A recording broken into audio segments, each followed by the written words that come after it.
બેટા બહુ ખુશીના સમાચાર છે. અમદાવાદથી આપણે શાંતિભાઈ આવ્યા. એને મને વાત કરી કે તમારો સંજય તો બહુ મોટો માણસ બની ગયો છે. મોટો બંગલો, મોટી ગાડી. મને એમ હતું કે મારા 60,000 રૂપિયા વેડફી નાખશે. પણ ના બેટા, એને તમારી નજીવી મૂડીમાંથી મોટી મિલકત ઊભી કરી દીધી.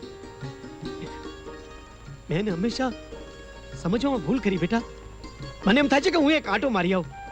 મારો હાથે પાછો નહીં ઠેલે.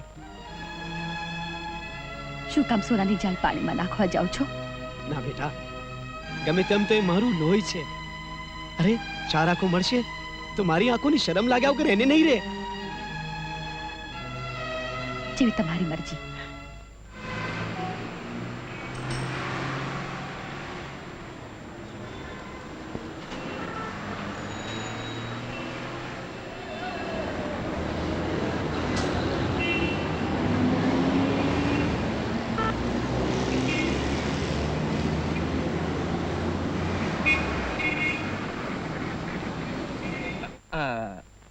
જુઓ, ટાઈગર સાહેબનો હમણાં મારી ઉપર ફોન હતો અને મને જણાવ્યું છે કે દુબઈના આપના એજન્ટ અલ ઉલેમાન શેખે મોકલાવેલ ટીવી, ટેપ રેકોર્ડર, રેડિયો એ બેડી બંદરની પશ્ચિમે ઉતરશે અને એ માલ ઉપર આપણે ચાપતો બંદોબસ્ત રાખી એને બોમ્બે સુધી પહોંચાડવાનો છે. સમજો? તમે બેફિકર રહો સંજય શેઠ. કોઈની મજાલ છે કે આપણા માલને પાયમાલ કરી શકે? સંજય બેટા, કોણ છો તમે? અરે હા, યાદ આવ્યું. તમે કામ માટે આવ્યા હતા ને? અત્યારે હું જરા મીટિંગમાં બિઝી છું. તમે એક કામ કરો ને, પછી મળજો. હા. કોણ હતું એ? મારા ગામના દૂરના એક સગા હતા. નોકરી માટે આવ્યા હતા. પણ એ વાત જવા દો, આપણે આપણી વાત જલ્દી પતાવી દઈએ. તો એ માલ જેવો ઉતરે એટલે તમારે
ભાઈ, તમારો ખૂબ ખૂબ આભાર.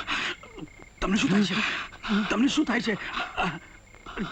ચાલો ચાલો, મારી સાથે ચાલો. આવો.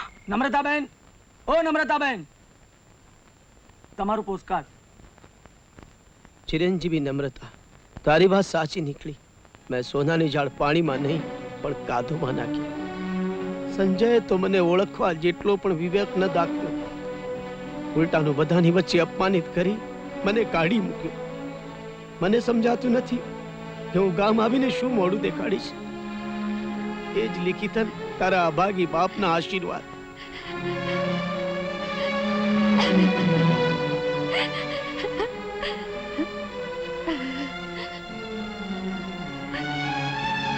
નમ્રતા, નમ્રતા, તું તારા બાપ ને માથે બોજ બની ગઈ છે. બોજ.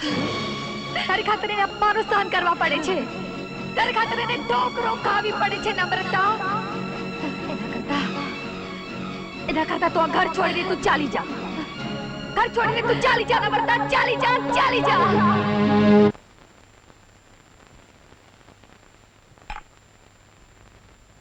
દોસ્ત, મારું નામ શેરસિંહ.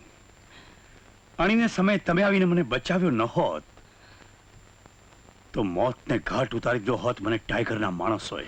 टाइगर साहेब આ ટાઈગર પેલો દાણચોર તો નહીં ને? હા એ જ.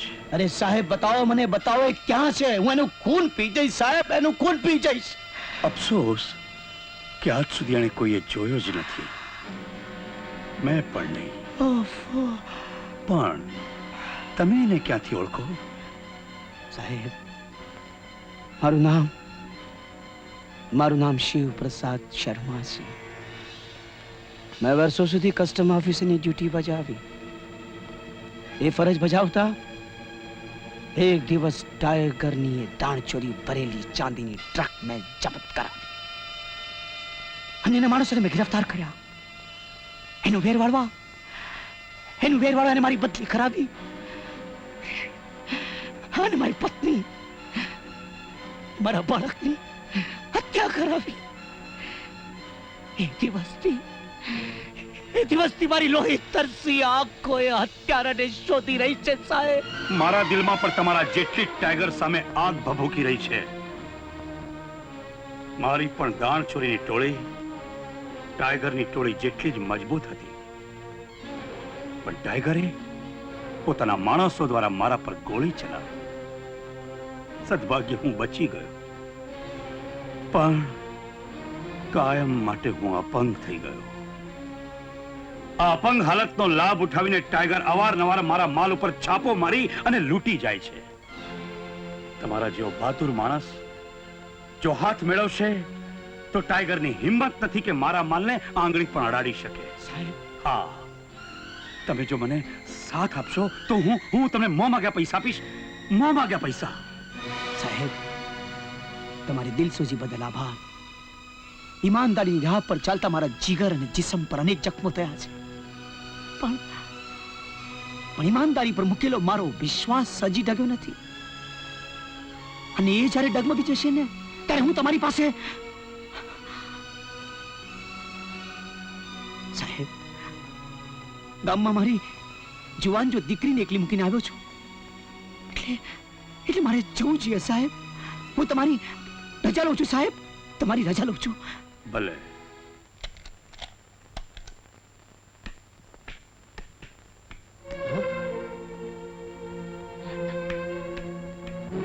શેઠ તમે અહીં? હા, તમારા ઉપર વ્યાજનો બોજો એટલો વધી ગયો કે જી ઉતારવો યા ગુણું ઉપાડવા જેટલું ચાલુ નહોતું, એટલે મકાનનો કબજો મેં લઈ લીધો. પણ મારી દીકરી નમ્રતા ક્યાં? એ તમારા સંજયની જેમ ભાગેડું નીકળી. લાલચંદ શેઠ અને ભાગતી વખતે એક ચબરકી મુક્તિ ગઈ લેવા વાંચો. મારા હાથમાં આવી તે રાખી મૂકી. પૂજ્ય બાપુ, માનવી બીજા ઉપર કદાચ બોજ બનીને તો જીવી શકે છે, પણ જ્યારે એને પોતાનું જીવન બોજરૂપ લાગે ત્યારે એની જિંદગી ઝેર બની જાય છે. એ ઝેર ક્યારેક બીજાને પણ ભરખી જાય છે. હું તમને ભરખી જાઉં એ પહેલા દુનિયાની ભીડમાં ખોવાઈ જવા માંગુ છું. મારી ખાતર હવે તમને વધુ દુખી નહીં થવા દો. મને શોધવાની કોશિશ ન કરતા. તમારી અભાગી દીકરી નમ્રતા. દીકરી હાથે શું કર્યું? તારા લગ્નની જોગવાઈ હું કોઈ પણ ભોગે કરત બેટા. ક્યાંથી? ચોરી કરીને કે ધાડ પાડીને? હા લાલચંદ શેઠ, આજે મને સમજાયું કે આ ઈમાનદારી દુનિયાદારી બધા કોકલા શબ્દો છે. આજે મને સમજાયું કે પાટું મારા સિવાય પૈસો પેદા થતો નથી. આજે મને સમજાયું કે લાત મારા સિવાય લખપતિ બનાતું નથી. લાલચંદ શેઠ, તમે જેમ આજે મારા ઘર ઉપર કબજો જમાવીને બેઠા છો, એક દિવસે હું આ દુનિયા ઉપર કબજો જમાવીશ. દુનિયા ઉપર કબજો જમાવીશ.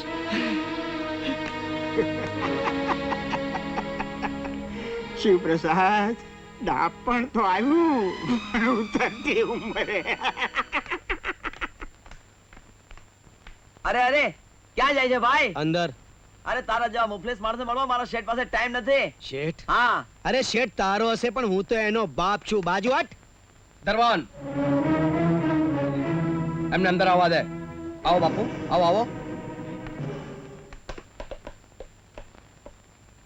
આવો બાપુ, આવો આવો, બેસો બેસો ને. તારા જેવા મોટા માણસ સામે મારાથી બેસાય? બાપુ, તે દિવસે હું એવા મોટા માણસો સાથે બેઠો હતો અને તમે એવી હાલતમાં આવ્યા કે તમારી ઓળખાણ કરાવતા મને જરા સંકોચ થયો.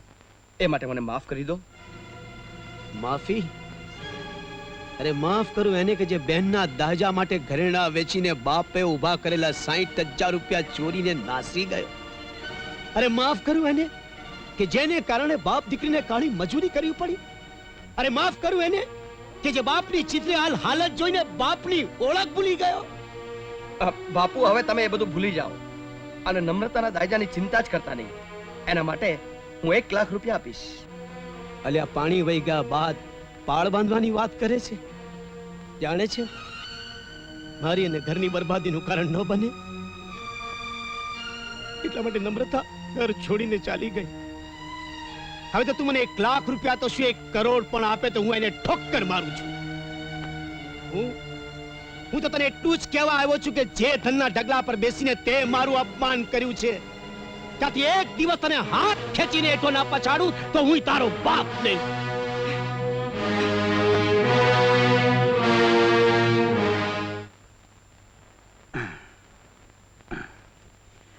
દોસ્તો, આજે હું તમને એવા માણસનો પરિચય કરાવી રહ્યો છું કે જે માણસ આપણી ટોળીનો મોપ થઈ રહેશે.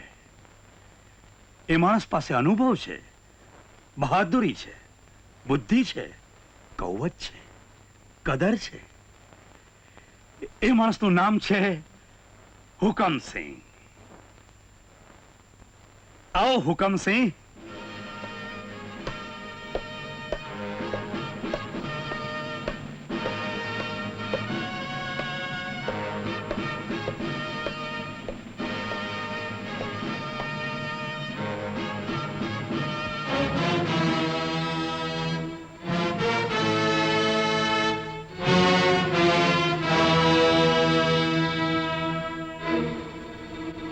હુકમસિંહ, આ છે આપણા સાથીઓ.